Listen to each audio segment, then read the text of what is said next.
This is the Sunshine Coast, Mark and Caroline on 92.7 Mix FM. Hi. Do you know, Joanne, if I could get in a time machine and go back to year 9 at St Bridget's boarding school in 1982 and tell my girlfriends that I was talking to you, I don't think they'd believe me. She's almost in tears here, Joanne. Oh, God. Honestly, you were an absolute hero of mine back in the 80s. I just never, ever thought that I'd get to talk to you. Oh, excellent. And now, back in the day, you actually picked up by Phil Oakey. This is the story I was always telling myself back in the day because I thought that maybe it could happen to me. That you and your girlfriend were actually just dancing in a nightclub and Phil Oakey came up to you and said, "Do you want to be in my band?" Is that true? Not quite like that, but yes, we're in a club, and what had happened was the original Human League had split up, so he needed some more people, and because one of the other guys that was leaving used to sing high vocals, he thought, might as well get girls to sing high vocals. But he hadn't actually heard you sing, he just thought you looked great. Yes, he did. It wasn't a karaoke place. It was just a normal club and we were dancing. So once hearing that story, Caroline's been waiting for that to happen to her ever since. I've been dancing with girlfriends in clubs for 30-odd years. Not once did I get the tap. She's been doing some great singing. Yeah. Right. I think she's just going to the wrong clubs.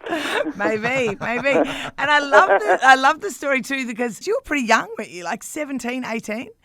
Yeah, we wanted to go. Our parents, well, as you can imagine, no, you can't do that. What did your mum and dad say when you came home and said, "Oh, this guy wants me to be in this band"? Yeah, I think you can imagine.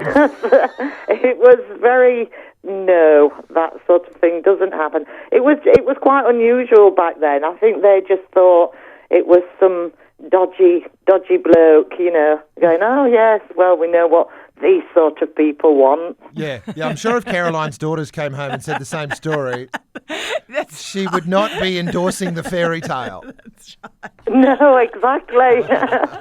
I have to mention too, I love trying to force my child to be into the things I was into when I was cruising through the 80s. I used to love the young ones, and Rick on the young ones was a huge fan of Human League. Every now and again he'd sort of throw it on the stereo. I was watching the young ones with my 11-year-old on YouTube only the other week. This Human League reference came up when he started dancing around. And here we are, like less than 2 weeks later, chatting on the radio. It was bizarre. Yeah, it was great. We loved it when that happened because we all liked the young ones. And so it was like we were all really proud when that happened. Yeah, well, it must have been a bit of an endorsement, I guess. Yeah, it was.